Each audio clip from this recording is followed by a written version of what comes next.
One of the biggest surprises is Abbott. He has this way of inspiring people, which that also surprises me. I think there are probably actors out there who look at my career and say, I'm old now. It's been a 30-year career. It's hard to last through those ebbs and flows. Maybe it will make people who might be trying to make a decision about their future in the business and say, look, if it can happen for him at 50, then I just got to keep plugging away. I like having that kind of impact on people. And so right now at 50, I feel like, yeah, it's a little late in the game, but I feel like I'm just getting started.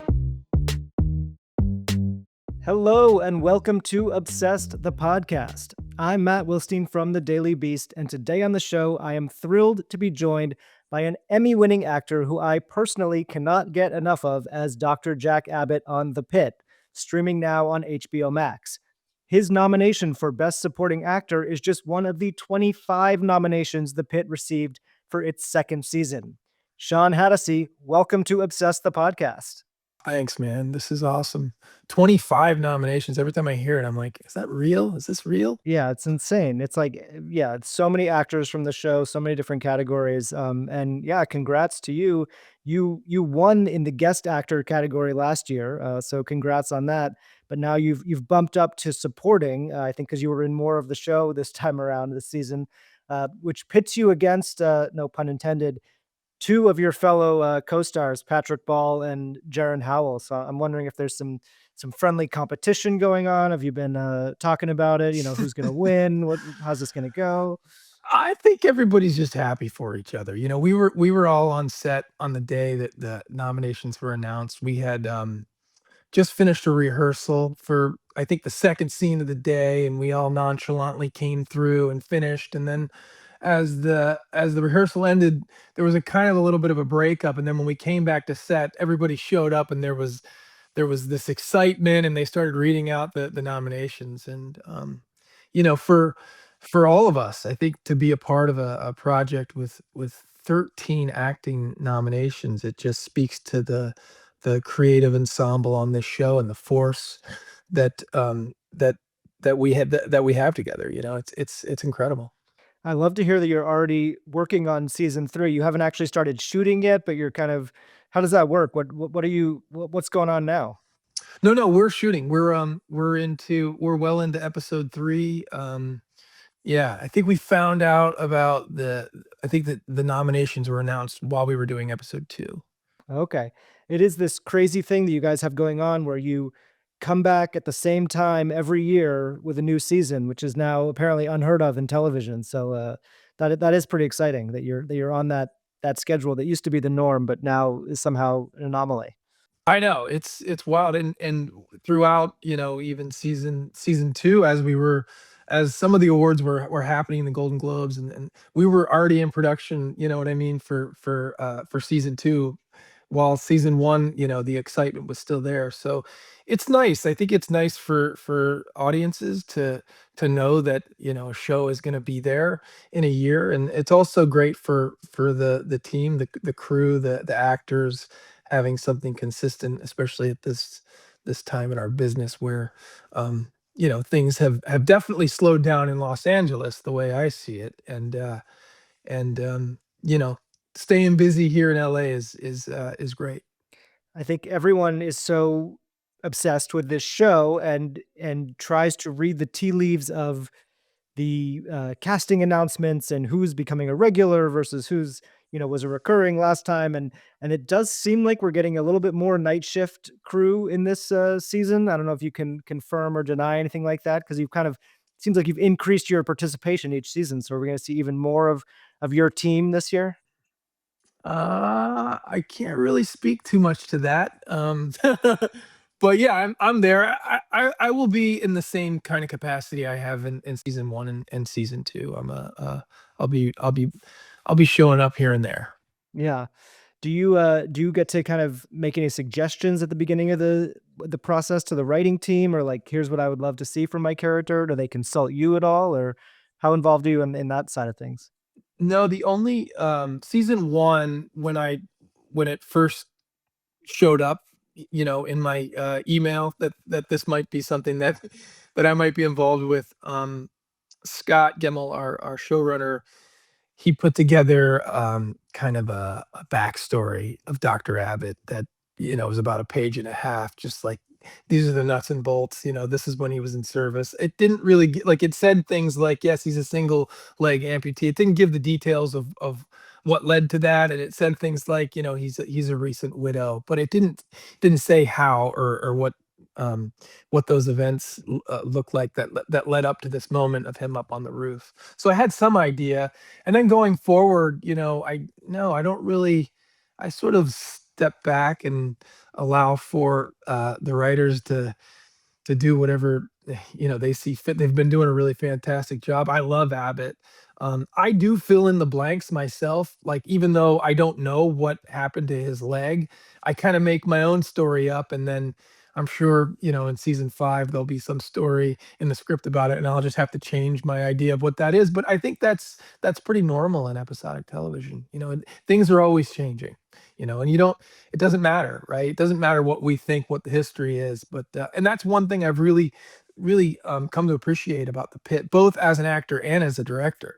You can't really plan for it, and if you try to, I find that it's not usually as successful as when you just show up and accept what's in front of you and go where the story takes you. Yeah, I mean, I think Noah Wiley has teased as much as he has been able to about season 3 in some interviews, and he did mention that it's taking place in November, even though it airs in January, and that the sort of Trump-induced changes to the medical system will play into that in terms of people preparing for, the big beautiful bill or whatever we're supposed to call it, going into effect in January. Um, it made me sort of wonder, how do you think about this show's political impact and sort of the way that it has thread politics throughout there? Because there have been various instances of that and different issues that you guys tackle on the show. Um, so how do you think about that and approach that in terms of your role?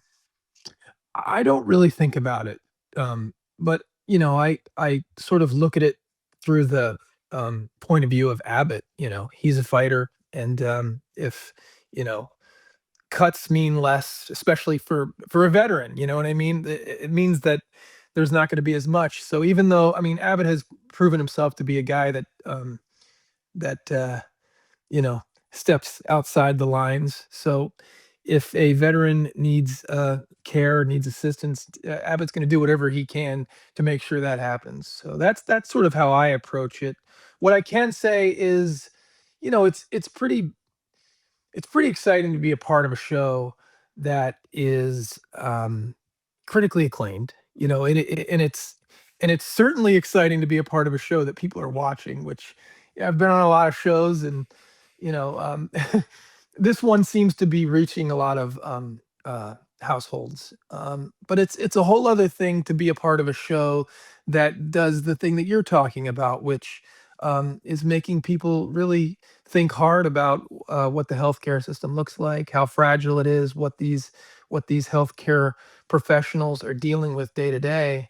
And if you can do all three of those things, then that is the trifecta, and it's pretty exciting.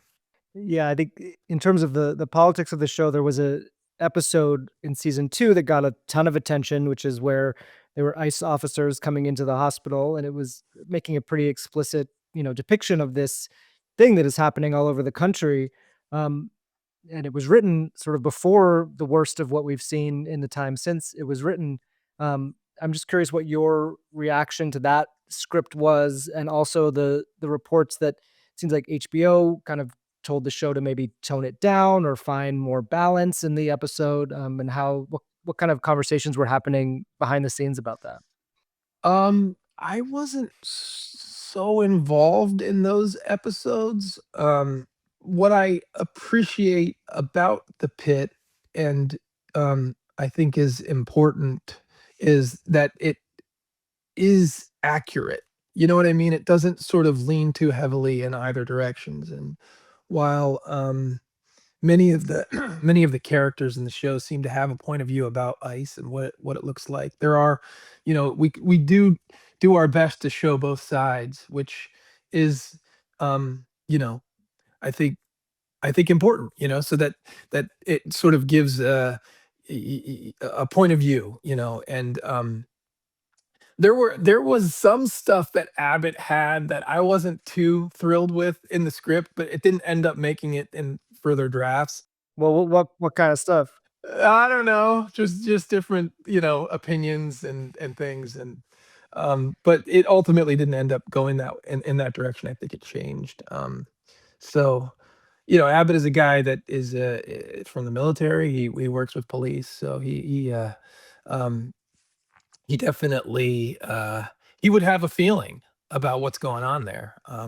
So maybe we'll dig deeper into that down the road. The Hulu original series, Furious, now streaming on Hulu and Hulu on Disney+. There are 3 victims we know of. The suspect is female, white, late 20s. Female serial killers kill for power, control. I believe there's a deeper motivation here. You have no idea who you're dealing with, and you are gonna end up dead. I've been waiting for you. Watch the Hulu original series, Furious, now streaming on Hulu and Hulu on Disney+ for bundle subscribers. Terms apply. So you mentioned that are not only an actor on the show, but you became a director on the show for the first time in season 2, which must be an incredibly unique experience given just how this show is put together and constructed, and that you're on this one set, and it is a working hospital emergency room as much as it can be in this situation. So what was that like for you to come in as a director, and get to work in this very unique way that the show has put together? Yeah, I think directing this show has been such a challenge, and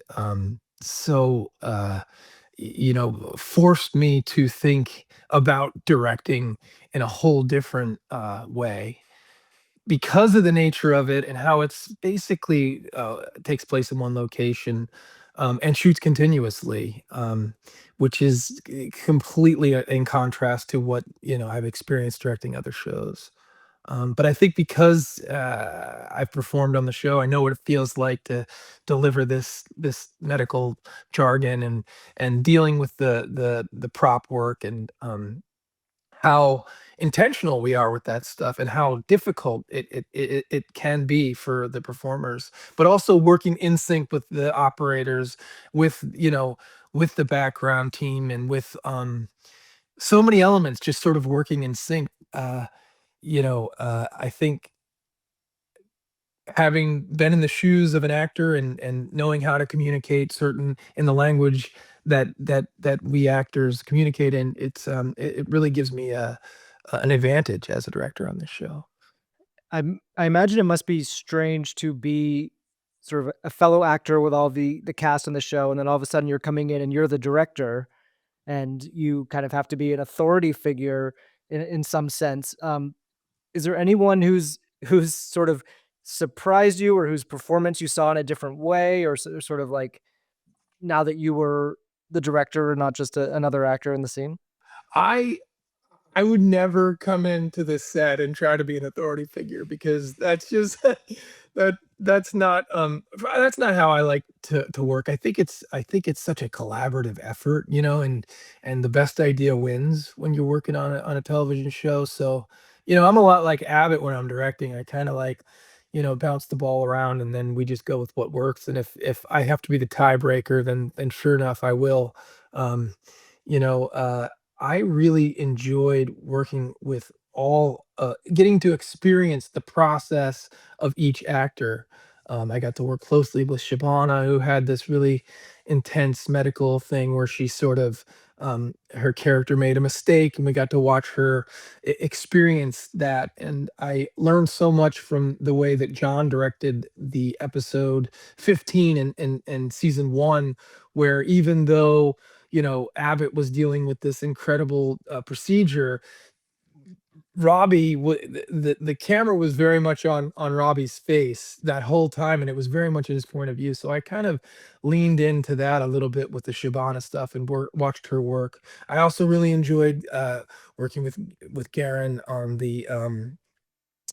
on the scene that he has with Robbie in the break room, where Robbie's coming into that, after saying goodbye to Abbott, and we as the audience start to understand a little bit about Robbie's intentions for his sabbatical that he's been going on about. And so working with Garen there, and seeing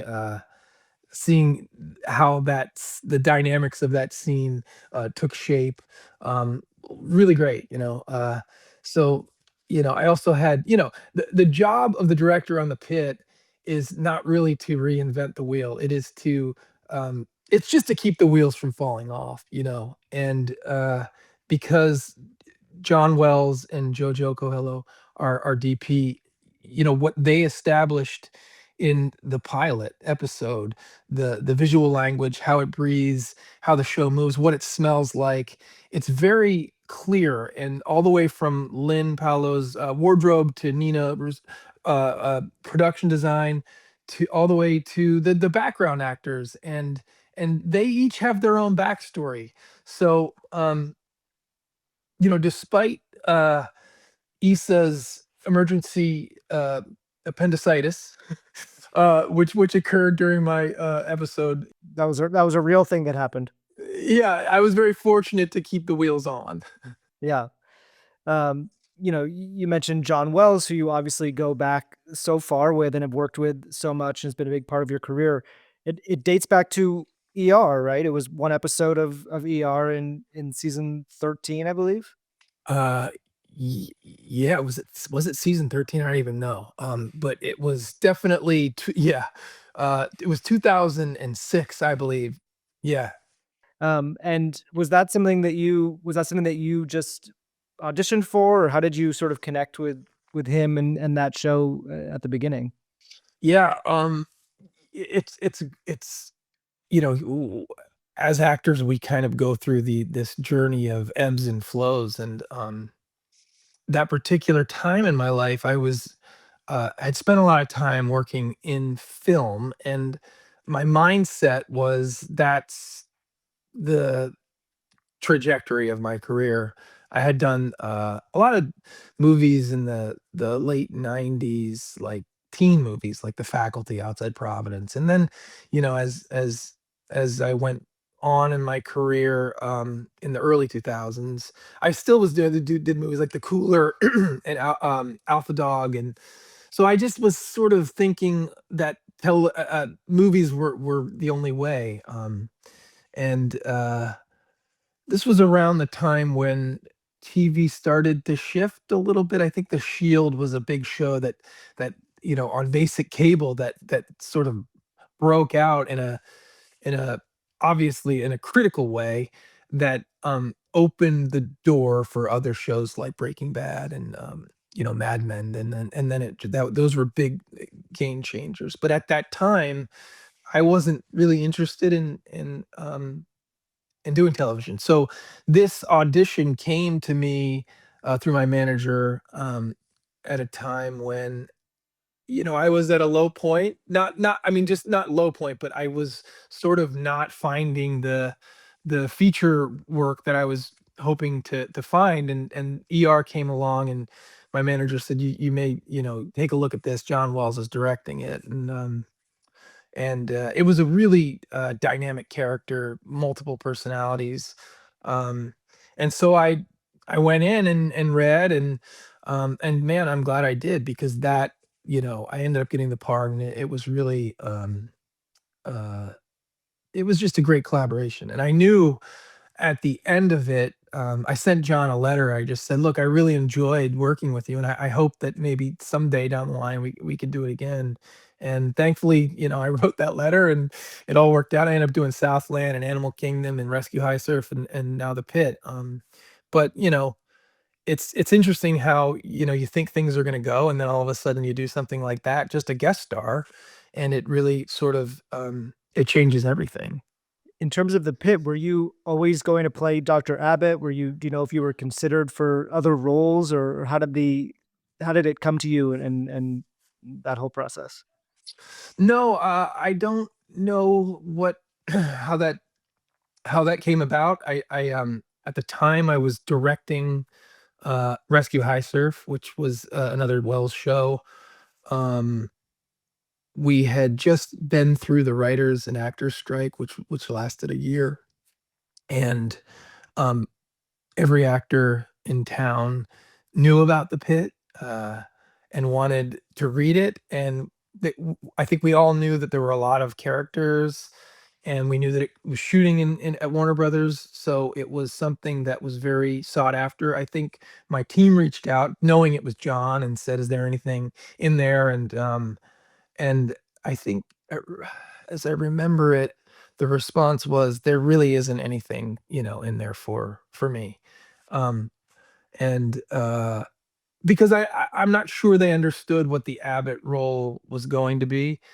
In that first episode, you just see him up on the roof, and then he hands off to Robbie. So it's like 3 minutes of screen time maybe. And then when it did come, I read it, and Scott sent me that whole backstory, um and I wasn't sure that Abbott was gonna have this sort of impact the way that he does with the mass casualty, and his relationship with Robbie, and how they uncover Robbie's trauma, and sort of, hold it up against what Abbott's going through. So I was really, hey, I'm very excited that it turned out the way it did. I could say that during after the strike, I was at another one of those low points that we talked about, Mm. and there were so many projects that were sort of happening at once. One of them was Suits. There was another one. There were so many. I must have put like 40 self tapes together right after the strike because I just needed to work. Like I was at a place, yeah, obviously mentally I needed to work, but with a family, I financially was in a place where bring me Suits, bring me NCIS Origins. I was like really fighting for those roles, and if I had gotten one of them, you know, I would have I would have had no choice but to do them. And when I didn't get them, and I just give those 2 as an example. There were many, many, many, many, and I would have absolutely done them and not been able to do, because then the pit would have come along and I wouldn't have been able to do it. And it's amazing to look back and think what you desire, and how those things sometimes don't come to fruition, how it could affect, something else. Because of course, now knowing in hindsight what the pit is and what that character grew into, I would choose this, and this is just a character who, even season one and season two, he's a guest star, he's recurring. It's not it's not um it's not the kind of work that, I can just focus. I can only do I have to do other work in order to survive. But man, I wouldn't change it for anything. Yeah, I mean, I think his impact is so clear from the very beginning. That scene on the roof, um, even just reading that scene and knowing that that was what you were gonna start with, at least, what did that tell you about who this guy is and where he might be going? Well, he's clearly dealing with hidden trauma, you know. He's layered, he's got a complexity to him. And the beauty of the way that is drawn is, I Abbott goes, he leaves, but then the pregnant teen comes in and she needs help, and you learn that Abbott, fudged the numbers so that she could get the medicine she needs to get the abortion. You also see that he writes this letter to the veteran that really totally affected him, and so it is just fabulous for that character, because even though he's not there, you're getting this glimpse into his soul and who he is. And then when he shows back up during this crazy mass casualty incident, you also see his how he functions in the face of total chaos. And it's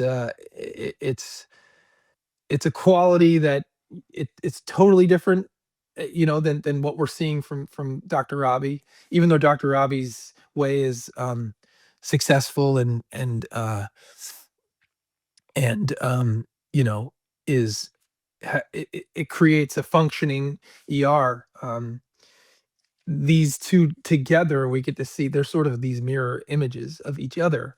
And then by the end of the season, their roles have reversed so much, and Abbott finally understands his purpose, that he sort of questioned in the beginning, and it is Robbie who is sort of teetering on the edge. Yeah, I would say the revelation that Abbott is also a SWAT team medic during the day when he's supposed to be sleeping probably told you a lot about who this guy is as well. For sure. And like, going back to these two characters, you look at them, and when it comes to medicine and uh the intricate procedures and the the knowledge of whatever comes through that door medically, there's nothing we can't handle. We can save you. But when they are forced to look at their mental health, both of them are totally incompetent.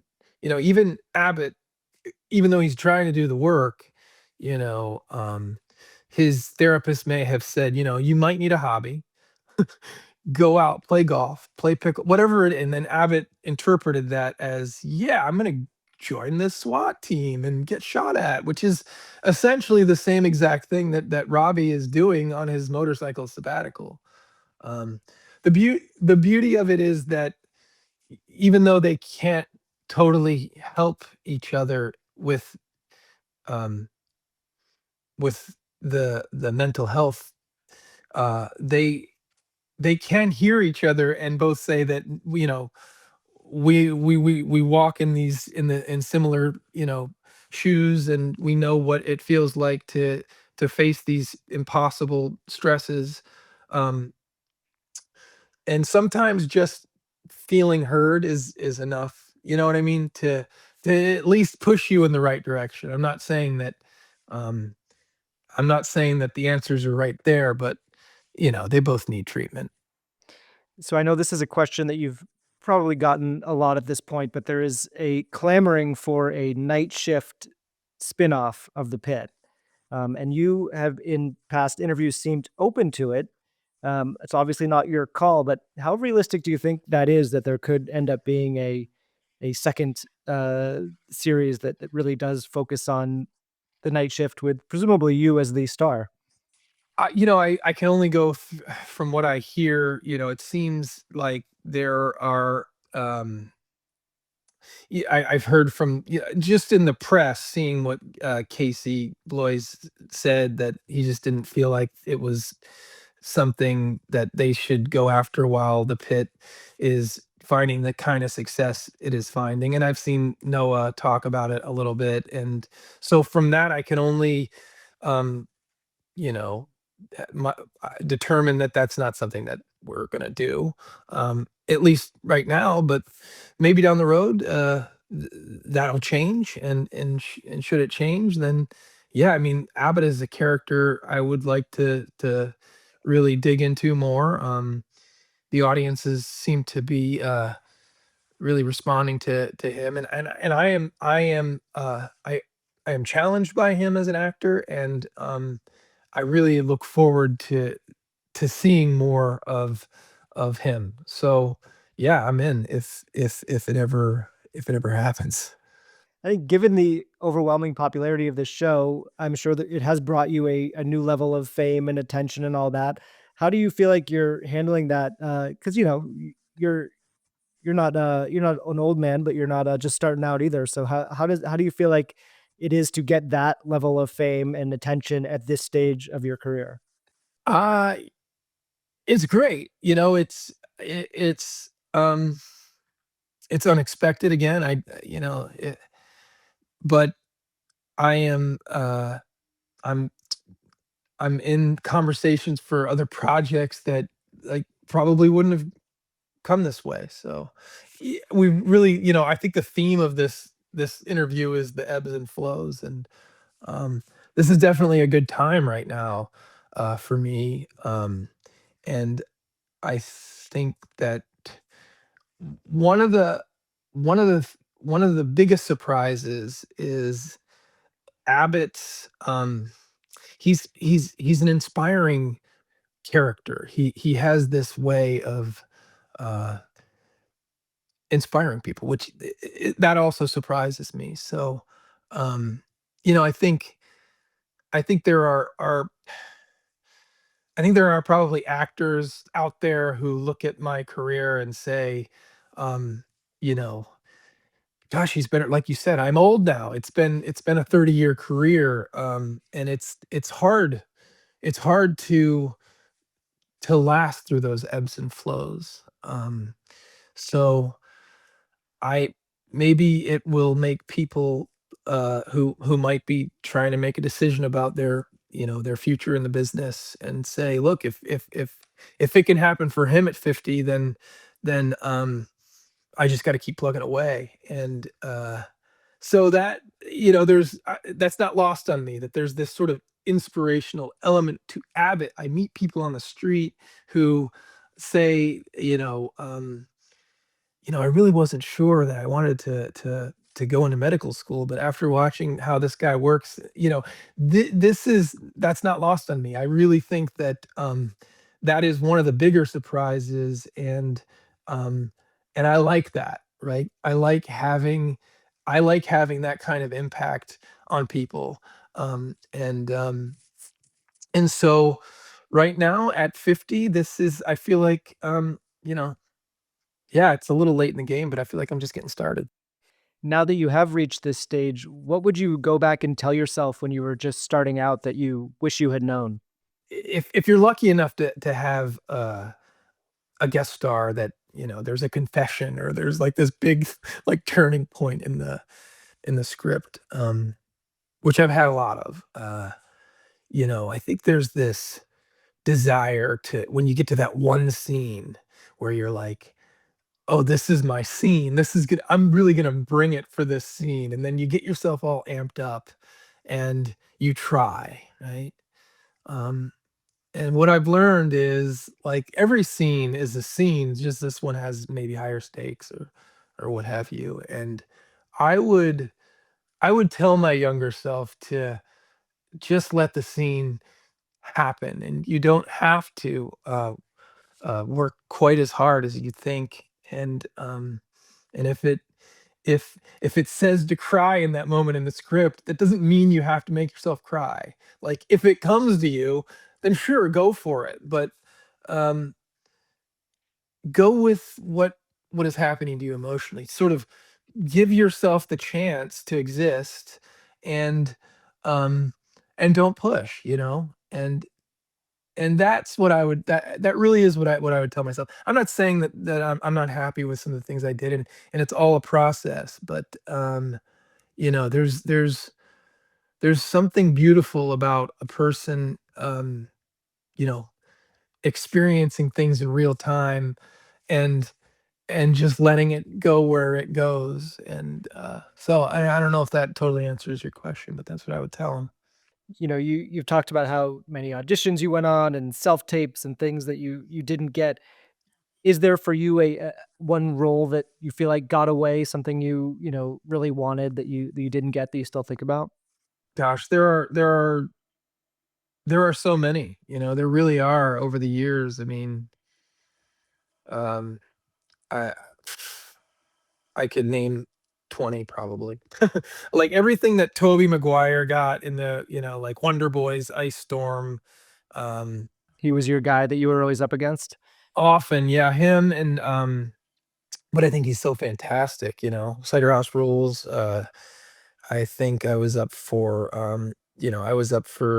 Star Wars when what that Hayden Christensen got. I was trying to think what else that was huge. There's just so many, you know. I think you mentioned Varsity Blues at some point, right? Yeah, but that wasn't one that I was desperate to get, right? I just remember being in there, and then the feedback I got was I wasn't I wasn't jockey enough to play a football player, but the part that I thought was hilarious because I ended up doing the faculty instead, even though I didn't get the varsity was, and I played the quarterback and I felt like, ha Yeah, I got you. ha. Yeah, that was the part that went to James Vanderbeek, the Varsity Blues one? That's the one I met for, yeah. Well, that kinda set off his career, so that's, yeah, I guess it was good for him, but tough for you. Yeah. Um, when you look back, is there something that you said no to for whatever reason or turned down that you now kind of wish you could go back and say yes to? For sure. I wasn't up for, I was asked. There were 2. This was around that same time we were talking about. Breaking Bad ended up coming as an audition, and I just was not I didn't have my head on straight, and I didn't go in. That was the Aaron Paul part, or? Yeah. Oh, wow, yeah. That would've been a big one. Yeah, and the other one was, I remember getting Sons of Anarchy, not for, I think for the Ryan Hurst role in that, which was Opie, which I actually heard a story from Ryan Hurst told me, um, the character's name was Opie. Now, I don't know if this is true. I don't know if this is true, but he asked Kurt Sutter why the character's name was Opie, and he said that because he wrote it for that Ron Howard looking kid from outside Providence. That's you. That yeah, that's what Ryan Hurst told me. I don't know if that's true or not, but I've never been able to confirm it. Yeah. Is there anything you said yes to that you now wish you could go back and say no to? No, no, because I think that everything is meant to be the way it's meant to be. So even the ones that I'm not the most fond of, um, it taught me something, and even if it was a bad experience, I think it sort of challenges you to understand what makes a good experience or what works. I wouldn't change any of it, even though I wanted so badly to be a part of Star Wars when I was 20 years old. Who knows how that would have affected where we are now. And it's all look, having a career to last 30 years is a big challenge. And I understand that this is a very good season, but as we're talking about these ebbs and flows, I don't know what's going to happen 5 years from now. So, um, I'm a person uh, that really does believe that what you're what's coming to you is it's important to explore it, and the things that scare you are the things that you should try to do. The things that make you uncomfortable are the things that are going to provide the best and most exciting rewarding experience, because if you're challenged and you take the risk and you succeed, then that feels that feels great. We started by talking about how, everyone's happy for everyone and the Emmys and you guys are recognized so broadly across the board. What did it mean for you to win that guest actor Emmy last year, first one that you've won in your career? It meant the world to me. It's such an honor to be recognized by the Academy. It's not something that I expected, and it's not something that starting out, I thought like this is something I really want. But then it comes, and you're a part of this experience, and suddenly you're talking to people that are nominated, like Giancarlo Esposito um, and it and Forrest Whitaker, and it's just an incredible thing, and it really does mean so much. And then to be there and win from get handed an Emmy by Ron Howard, somebody who I have such great respect for, and uh, yeah, it really was. It's very much a highlight, and that first nomination, it being on the phone with my wife and talking about it, it just it was so emotional, incredible, really. I like to end with this one. They say that you should never meet your heroes, and I'm wondering if you have a story from your career that either proves that right or wrong. Oh man, I was talking about this exact thing with my son, who's an actor, the other day, um, because he asked me if there's a director I would really like to work with, and I think that sort of speaks to what the question you're asking is, because there are several directors who I really, really want to work with, but I just know that